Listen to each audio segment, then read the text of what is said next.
Մեթյու Հենրի, ամենօրյա ընթերցանություն, օր հուլիսի 13։ Ինչ պատվական է քո ողորմությունը, ով Աստված, մարդկանց որդիները ապավինում են քո թևերի հովանուն։ Սաղմոս 36-րդ գլուխ 7-րդ խոսք։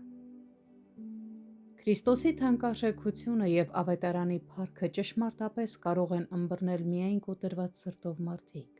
եւ մինչ նրանք զգում են, որ չեն կարող բավականաչափ արտահայտել իրենց ինքնատելությունը մեղքի պատճառով եւ հիացմունքը նրա ողորմության հանդեպ, ինքնաբավ մարդիկ գարշում են ավետարանից, որովհետեւ այն քաջալերում է այդպիսի ապաշխարող մեղավորներին։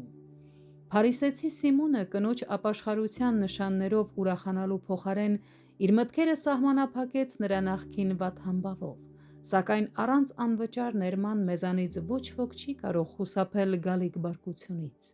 Մեր ողորմած Փրկիչը դա գնեց իր արյամբ, որպեսզի ազատորեն պարգևի յուրաքանչյուրին, ով հավատում է իրեն։ Քրիստոսը առակով խոսելով ստիպեց Սիմոնին ընդունել, որ որքան մեծ մեղավոր էր եղել այդ կինը, այնքան մեծ սեր պիտի ցուցաբերեր նրան, երբ իր մեղքերը ներվել էին։